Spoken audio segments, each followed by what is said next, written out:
Happy Thursday, everyone. Welcome to another episode of the Live in Truth podcast. I am your producer, Sean. I am your host, Nifiah. We are so excited to be back for another week and another podcast. Let's just hop right into it.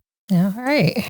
So last week's episode was an introduction of you, who you are, just sort of a foundation. This week, I really want to get into the nitty gritty and start talking about what we're here to talk about, the chronic illnesses. You brought up your experience and diagnosis with pre-diabetes. So I figured that is an excellent place to start and an excellent illness to speak about. I know that's one close to home and as well as the rest of them, but one you have extensive knowledge on. So I think we should start there. Let's start there.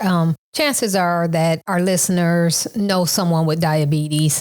It could be a friend, a family member, even themselves. And the best way to prevent or manage that health condition is to be informed. And that's what we want to do here at Live in Truth. We want to help people be in the know about these chronic lifestyle diseases that can be prevented and reversed. It's unfortunate that the number of people today with diabetes is higher than it has ever been. And we used to think that this was a disease that older people were diagnosed with, that only your grandparents would have to worry about. Unfortunately, people are developing diabetes at younger ages and at higher rates. Believe it or not, more than 1 million children and adolescents in the world have type 1 diabetes, and type 2 diabetes in children is increasing rapidly. Is that abnormal? Is it strange that young people or even kids are getting these diagnoses? Or was it always just a misconception that this was an illness for older people? No, it's absolutely abnormal. Type 1 diabetes, at one point, it was called juvenile diabetes because only children were diagnosed with type 1 diabetes. It was a very rare occasion that a child was diagnosed with type 2 diabetes prior to, I want to say, between 1980 and 1990. I don't have those exact numbers in front of me, but now those numbers are increasing rapidly with more children being overweight and the diet that they consume. Well, before we go any farther here, what is diabetes? And what's really going on, when you get that diagnosis from your doctor? What does your doctor really mean when they say you have diabetes? Well, diabetes is a condition that does not allow your body to efficiently convert food into energy. So when you eat food, your body breaks it down into sugar or glucose, and our cells use it how it needs it. The insulin in your body helps with that process.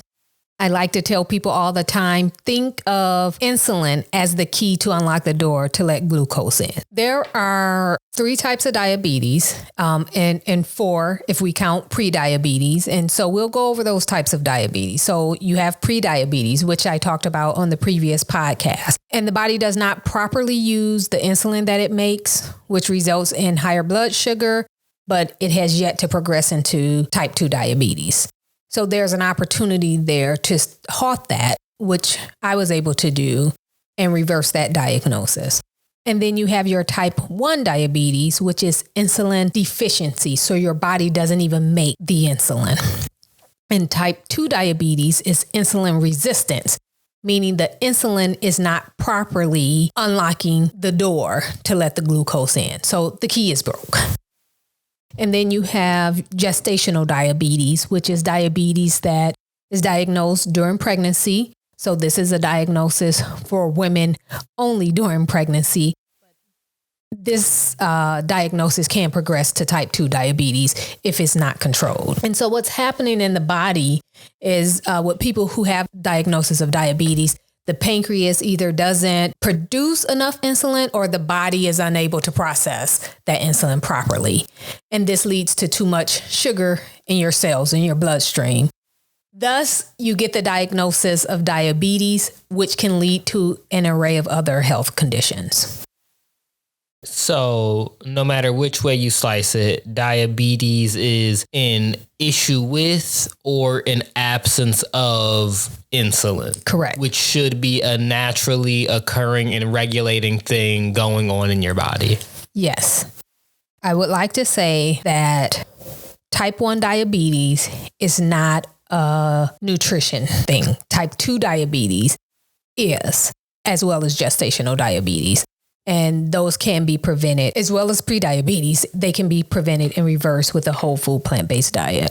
So that was the question that I was going to ask you next. Obviously, you were able to turn around on the road you were heading when you were diagnosed with prediabetes. Where I was going to go next was say, once you get the diagnosis, is that something you are stuck with, or are there avenues which you can take to reverse these diagnoses, into which you just answered some of those questions? So I'll move on to ask you, what are some of the symptoms of diabetes? And I know you just explained there are 4 different types. Maybe you could talk about them individually, and then also some of the overlapping symptoms of the different type of diabetes.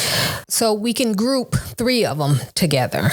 Type 1 diabetes, we would have to kind of take out of there, but there are some overlapping symptoms in that. So with the major 3 diabetes, your type 2, your gestational, and your prediabetes, your symptoms include, and I should exclude prediabetes because you don't always know you're pre-diabetic and you don't always have those symptoms. So let me backtrack that. We'll say type 2 diabetes and gestational diabetes, you have increased urination, and it's often at nighttime or nocturnal.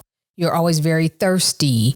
You're losing weight without trying, very hungry all the time. You might have blurred vision. Your hands and feet may tingle. You might feel tired, have very dry skin. And the crazy thing about that is when you're pregnant, you deal with a lot of those symptoms as a part of the pregnancy, right, as the process of pregnancy. So you might not know what's going on, or you might not feel different and think that it's normal. Yeah, I could totally imagine just chalking that up to, well, I'm growing a whole life inside of me, so I guess I'm feeling a little bit off today. Right, and that's what happens with when you do have gestational diabetes. Your body is making more glucose to nurture the fetus, and then it spills out into the cells.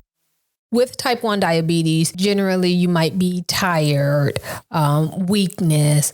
You don't have the urination issue as much. For me, as a pre-diabetic, I did experience all of those symptoms. But again, I would have never guessed I was pre-diabetic.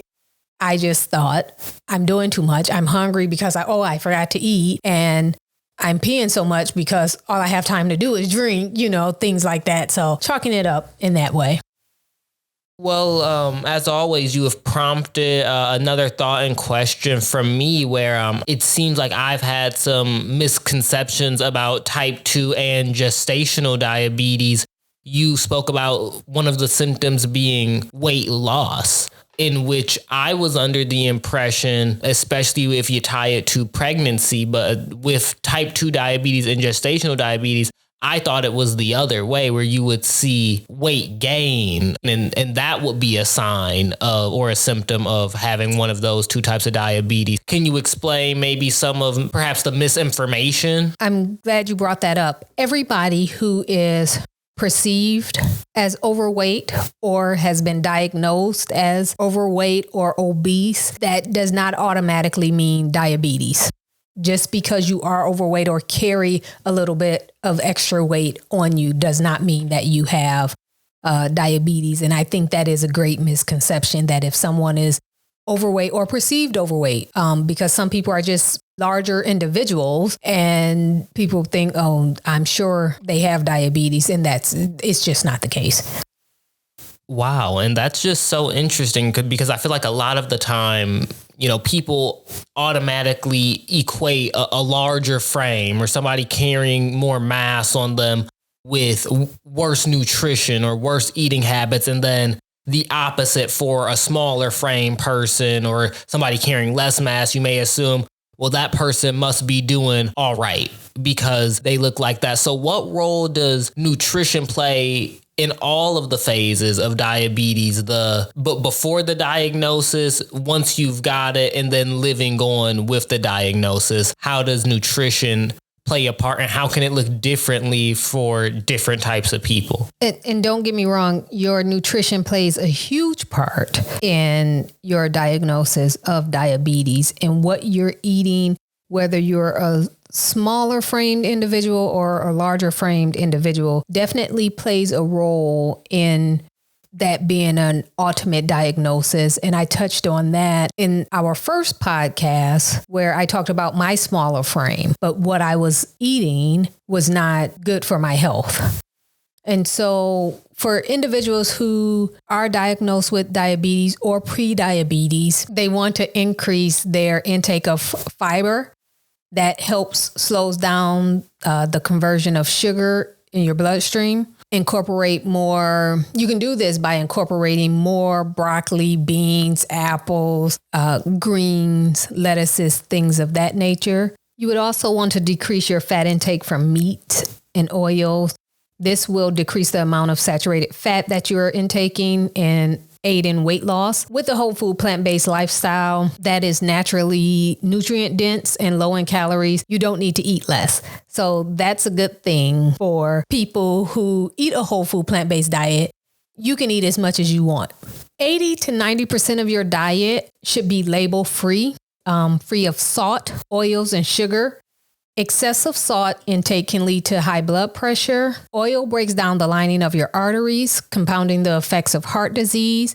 And sugar is the enemy to the whole person. For diabetes, that contributes to inflammation and neuropathy. My strongest suggestion is that you completely abstain from sugar, sweeteners, and any processed foods that contain very high content or sometimes hidden elements of those things. So sugars, sweeteners, and oils.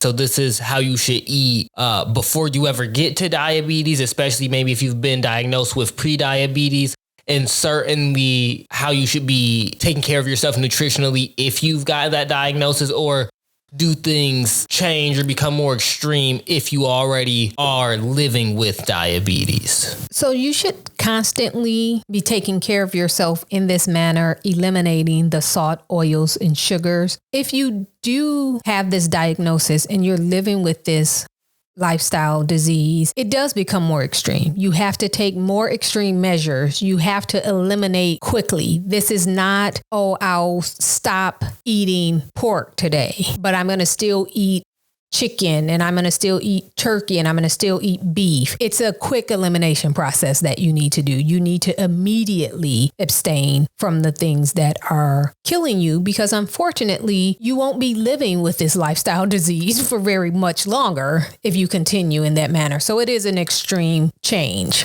And I would also like to bring up the accessories to meals. So not just, for lack of a better term, the meat and potatoes, but what about all the other things people consume, like alcohol, or say you are a smoker or a vapor, or, just the other things people take in through their day. How are those things playing a role in all of this? Well, at Live in Truth, we focus on a whole food plant-based diet and lifestyle. The lifestyle portion of it is environmental. So those other things you're taking in. So alcohol was the first thing that you named. Alcohol is very high in sugar content, so it's detrimental to anyone who's living with diabetes and any other chronic lifestyle illness. As we know, smoking causes cancer. It also leads to clogged arteries, which causes heart disease. So many people die with the diagnosis of diabetes, but what killed them is heart disease, because diabetes leads to heart disease. And so if you're going to smoke as well, that accelerates the process. Vaping, the benefit of doing that versus smoking just escapes me. I don't know if there's any difference between the two. So the things, the accessories, as you call them, the extra things, they are not good for you either. So I would suggest to stop them.